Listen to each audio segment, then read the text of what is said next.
Paz e graça, meus queridos irmãos. Deus abençoe a todos vocês. Nós vamos começar mais uma meditação baseado num texto que a gente citou no vídeo anterior, que é o texto que está em 2 Coríntios.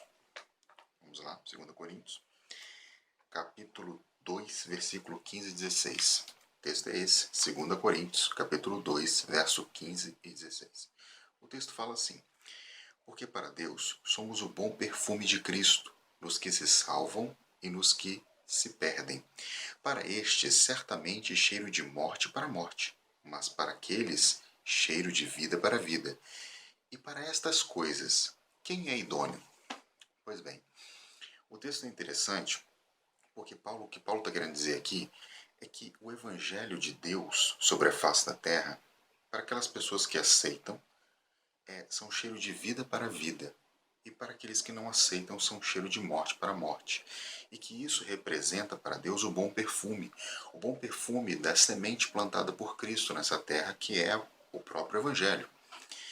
O que é interessante é que ele vai fazer um parafrase, porque se ele está falando que para alguns é cheiro de morte para morte, e para outros cheiro de vida para vida, obviamente ele está se referindo à vida eterna e à morte eterna.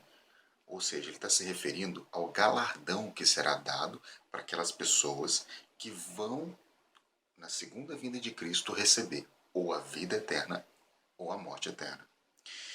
E então, sabendo que ele está fazendo esse parafrase, usando essa expressão, cheiro de vida para a vida e cheiro de morte para a morte, é aqui que eu gostaria de fazer a meditação com você. O que será que ele estava falando? Por que ele usou essa expressão, cheiro de vida para a vida e cheiro de morte para a morte? Por que ele não usou uma outra expressão? Pois bem, isso que é curioso. Paulo, quando estava vivo, ele estava vivo na época da supremacia do Império Romano. Roma dominou o mundo do ano 167 a.C. até por volta do ano 465, quando o rei dos Érulos ele invade Roma e vem depor o imperador Rômulo Augusto, fazendo Rômulo Augusto se ajoelhar perante ele. E aí que cai Roma. Sabendo que Paulo nasceu na época do Império Romano, as coisas ficam mais fáceis, porque agora a gente começa a entrar dentro do contexto histórico da vida de Paulo.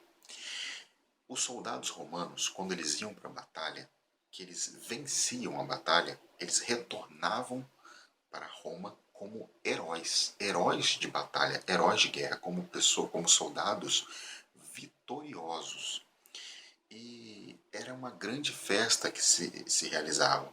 Eles pegavam folhas de palmeiras, juntamente com o povo aplaudindo e cantando, jogavam pétalas na frente deles. E uma mulher, geralmente mulheres, né? Algumas mulheres vinham com um vaso na mão cheio de perfume. E elas pegavam esse perfume e iam jogando na multidão. Isso na frente dos soldados que estavam entrando. Os soldados, então, os vitoriosos, eles vinham trazendo algemados e amarrados os líderes do exército derrotado. Porque o exército, os soldados, eles foram exterminados na batalha. Mas os líderes, eles não eram exterminados na batalha. Eles eram poupados no momento da batalha para serem exterminados, para serem mortos na frente do povo de Roma. Por quê? Qual que era o objetivo com isso?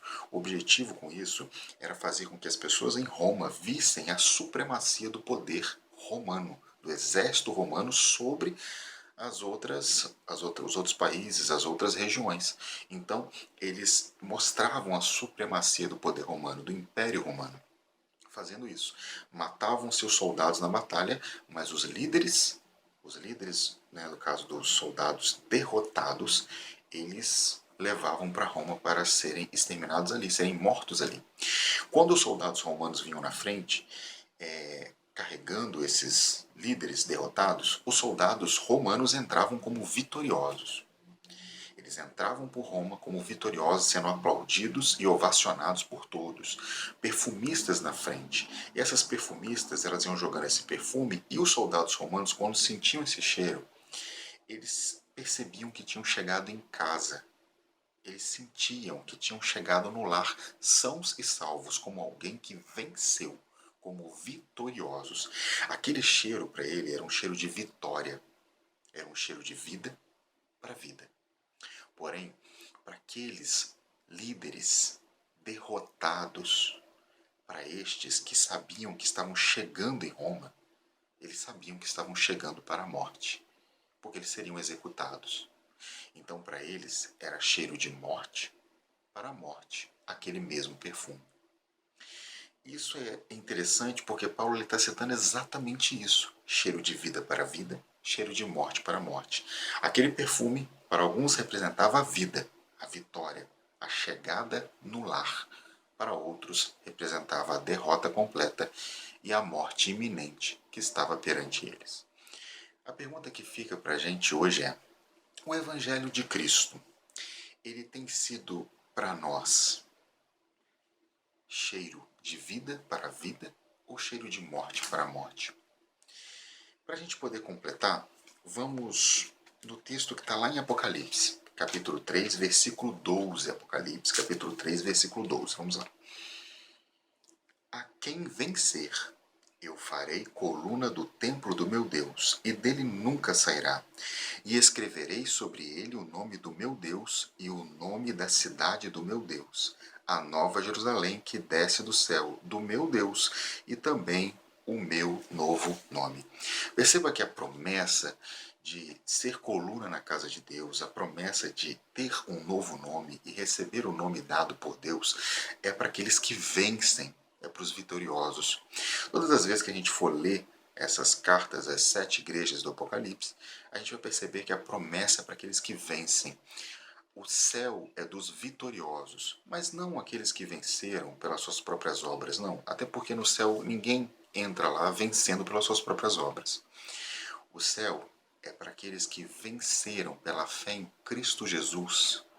Pela fé em Cristo Jesus, venceram a batalha contra o mal, com um poder que só pode vir do céu e não de si mesmo. O céu é para estes.